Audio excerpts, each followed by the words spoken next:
Are you trying to figure out if it's a battery issue or a starter issue? Well, let me show you something. So currently when I turn this engine over with the spark plug removed, so we have no compression, this is what the engine sounds like. That's what the engine currently sounds like. Now, what I do is, one, we know this battery's good because the customer did replace it. It is a brand new battery, but just because it's a brand new battery doesn't necessarily always mean that it's good. So what I always do is I do a capacitance test. This battery is rated at 340 cold cranking amps, and because we cranked it, you can see the voltage is kind of fluctuating a little bit right now. So we're going to go ahead and do a test at 340,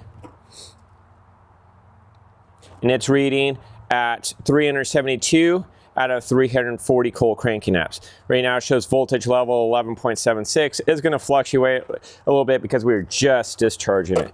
Okay, so we know the battery is good. It's actually reading over 340 cold cranking amps. So the problem with these starters is that the brush, so you have brushes right in here, and then you have a commutator that the brush is right along. Well, what happens is those brushes over time wear out. So overall, I'm gonna turn this engine over one more time so you can get an idea, and then we're gonna replace the starter with the new one, and then we're gonna crank it over, and you'll see you should see a pretty big difference. So again, I'm gonna turn this over so you get a baseline.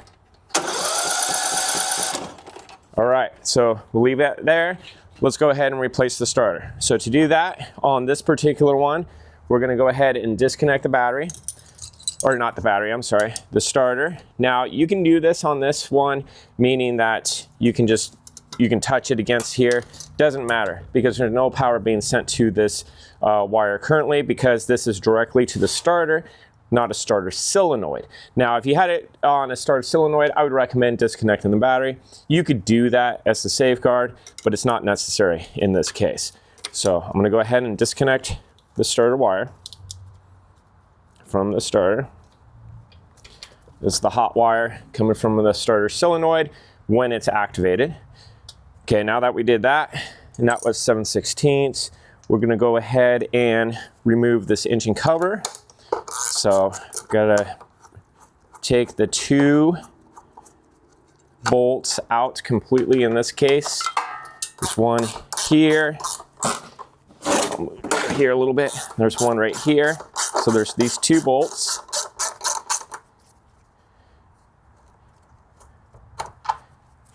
And then in this case, I know that there's a screw in here. We're gonna have to also take this air filter off. Let's set it aside. And then there is a 1/4 inch screw right here. Let me grab my flashlight to hopefully help illuminate a little bit better. Right here, this guy.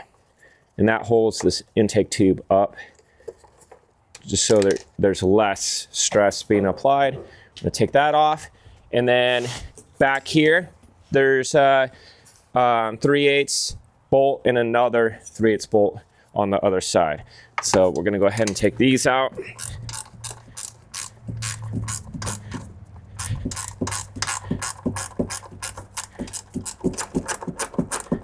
Now, sometimes these collars are a little bit different. Well, usually they're always different.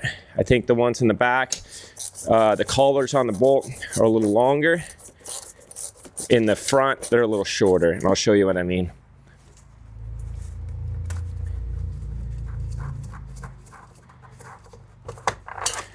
So here's the collar for the back, and here's the collar for the front. So just make sure you don't mix them up. I'm gonna get the last one out over here.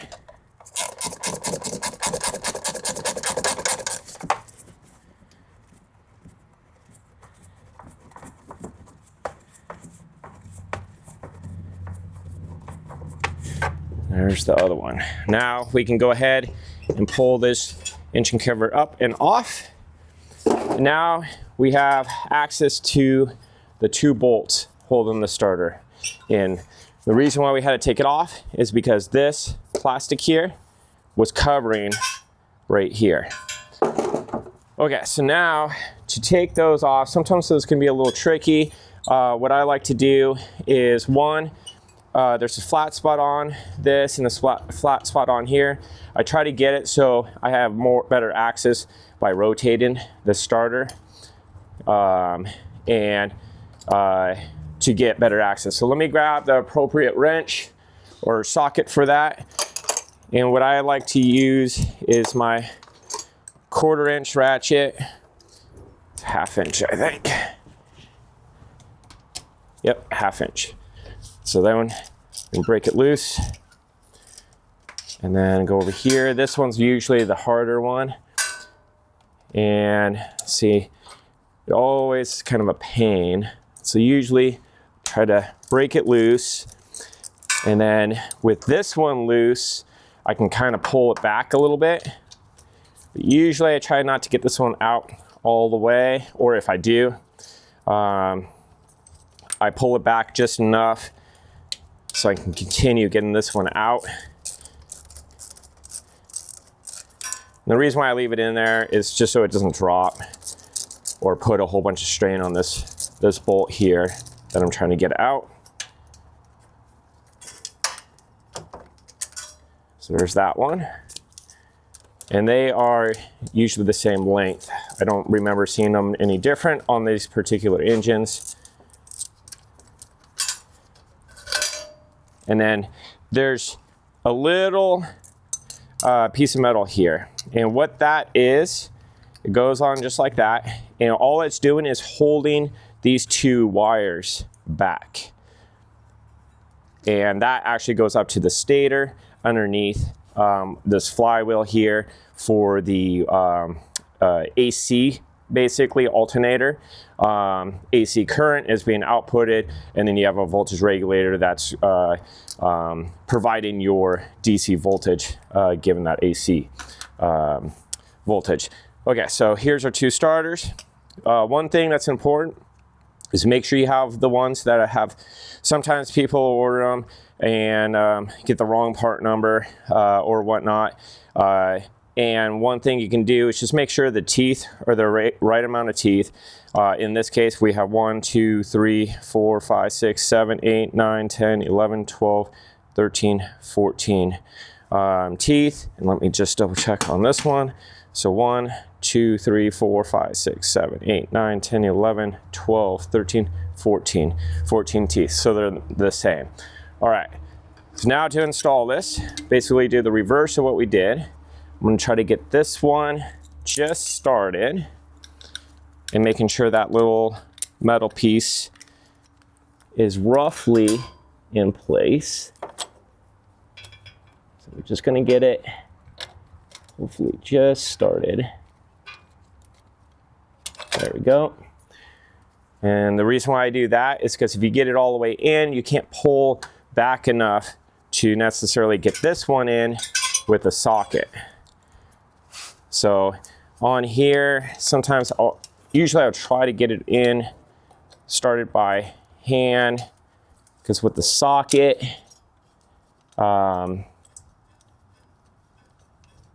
it may be hard to access. Okay, so now I can go ahead and start getting this one tightened down. And I'm just lifting up on the starter to get a little bit of strain relief. And then over here, I'm gonna make sure that metal piece is out and going over those wires to help kind of retain them. You can see what I mean right there, how it just fell down. Let's get it a little bit more closer to snug, and then I'll push it up again. There we go.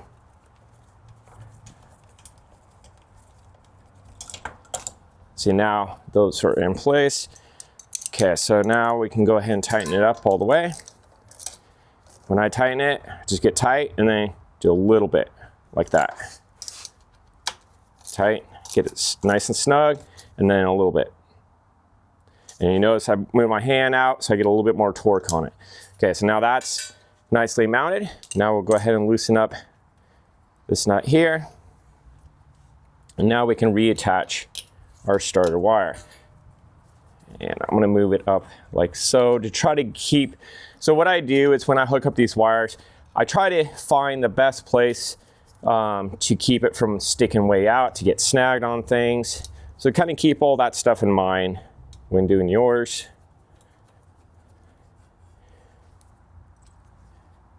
This is 7/16. And when you tighten this, don't go crazy, because what can happen is you'll get so tight on here, you may have a hard time breaking it loose. You're gonna have to find something to shave down a wrench to fit it in here, to hold this down, to break it loose. Yeah, just get it snug. So right there, and all I'm doing is I'm holding onto this wire, just get it a little bit snug like that. Perfect. All right, so now to kind of prove a point real quick, I don't have to necessarily put all this stuff back together, but I can show you what I'm talking about. So now, all I'm doing is just ground up the spark. See a huge difference.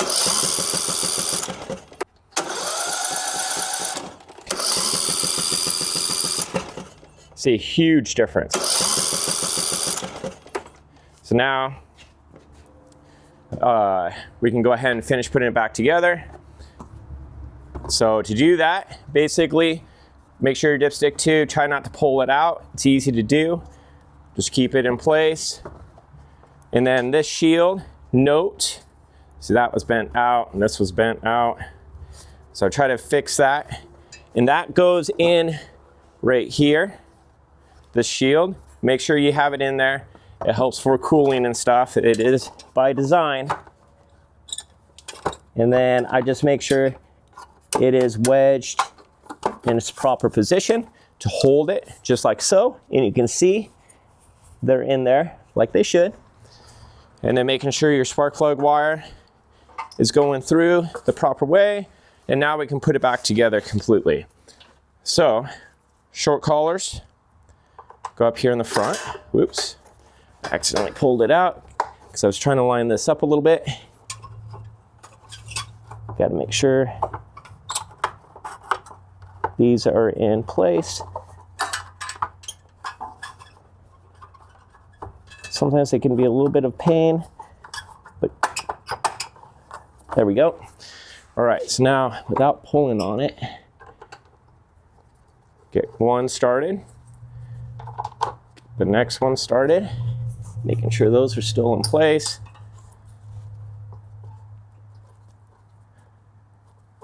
This one's definitely.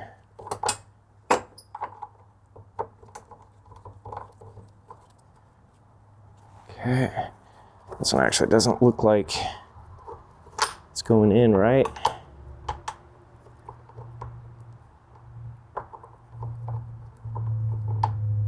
Sometimes what can happen is with equipment and everything that we get, sometimes they're not, like they're kind of boogered up. See, it's kind of starting at an angle, so sometimes you have to get a tool to help kind of make sure you're guiding it in its proper.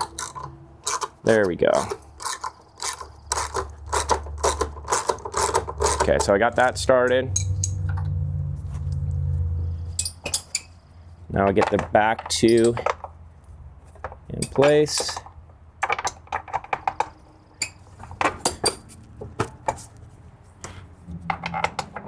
Sometimes the back ones can be a little bit of pain because you can't really see it. You can sometimes get a mirror, so you have to kind of feel for it.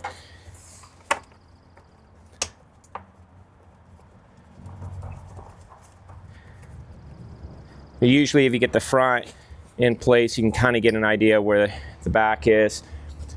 All right, so now I can go ahead and start tightening these up.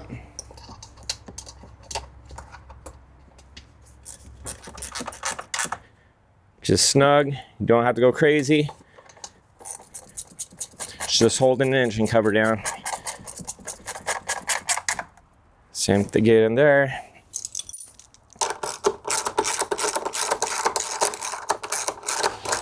Snug.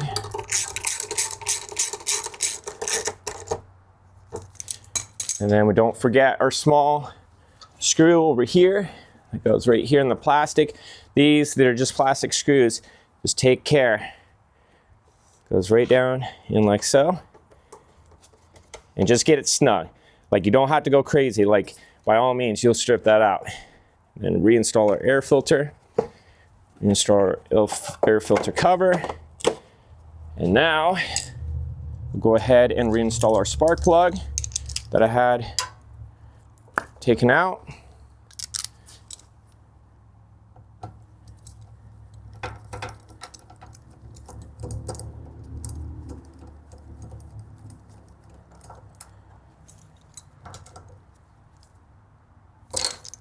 Now I'll reconnect it like so. We'll put this back in place. That just a little clip there. It just seats right in that spot. And now we can go ahead and fire it up.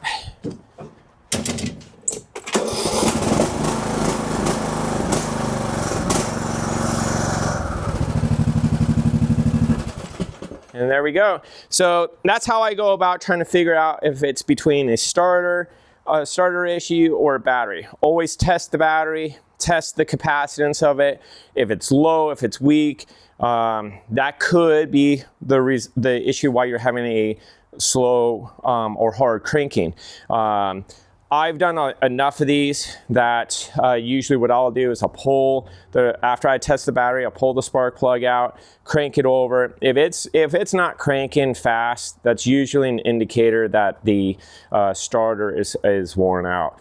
So after confirming the battery is good, do that. If it's cranking over slow, then I'll replace the starter. And then once you do that, if you crank it over, you'll notice a huge difference. Then you know you're on the right track, and that kind of confirms it. So overall, that's how I go about checking between the two.